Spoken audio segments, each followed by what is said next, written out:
Tell me a Parsha story.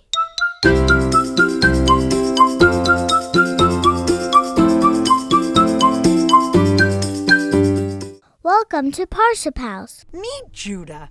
Judah is in 7th grade and really enjoys playing basketball and is very, very good at it. He's on the team. And one day after practice, Coach Friedman said, Judah, could you come to the side here a minute? I want to talk to you. And Judah was, sure.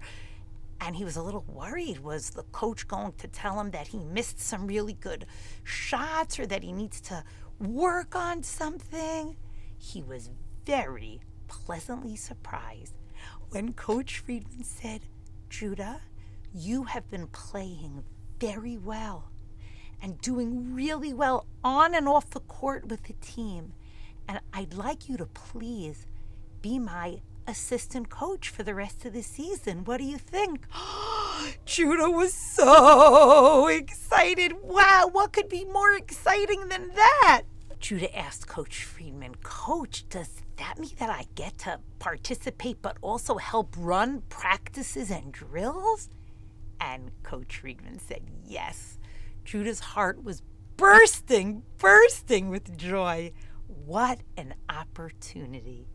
Judah walked out of the office feeling 10 feet tall. The next morning when Judah and Ayla were getting ready for school, Judah seemed extra excited. Ayla said, Judah, you seem to have an extra skip in your step. He said, Ayla, I'm so excited. I'm assistant coach. I'm helping Coach Friedman. Wow, Ayla said, that's awesome. Just remember to be really nice to people, okay? Don't let this get to your head. Just at that moment, Judah was trying to decide what to wear to school that day, and as he opened up his drawer, his eyes landed on his team game shirt. It was neatly folded, and yes, the team rules were clear. Shirts were for games only, no exceptions. But now, Noam wasn't just a player anymore. He was assistant coach. Surely that gave him the right to bend the rules a little bit, and it would show everybody that he's the one who was in charge. And so he pulled it out of his drawer with a big smile and put it on.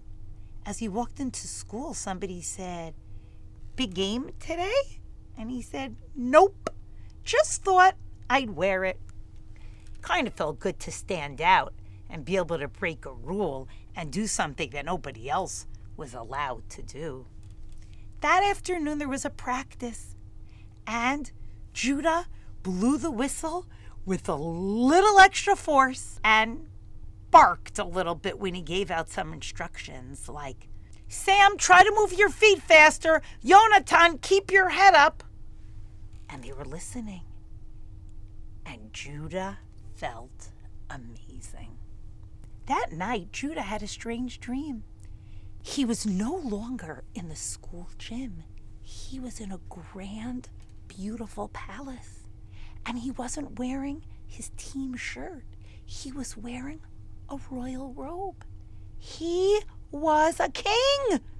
King Judah. And in his dream, there were 2 Sifrei Torah on the wall in a case. They were there from the previous king. And in his dream, a Sofer walked in and looked at Judah in the eye and said, remember, each king must write his own Torah and carry it with him.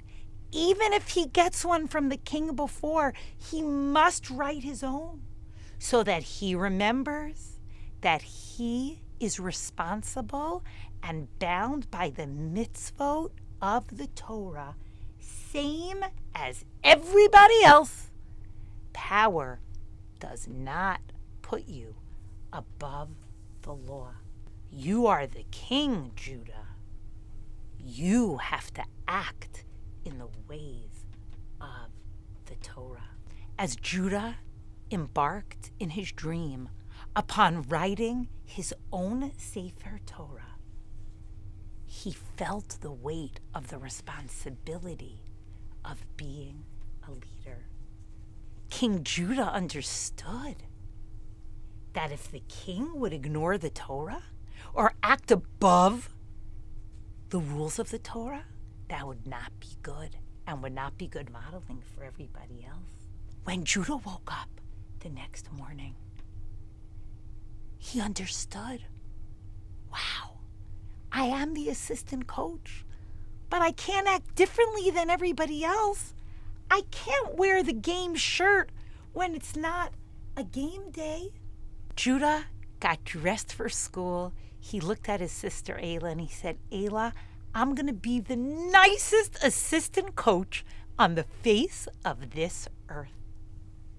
When he got to practice that afternoon, he said to his teammates, let's all make sure we stick to the team rules, including me, actually, especially me.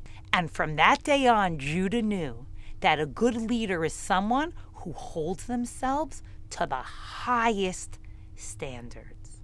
In this week's Parsha, Parashat Shoftim, we learn that a king has to carry a Torah with him all the time so that he remembers that he is not above the law.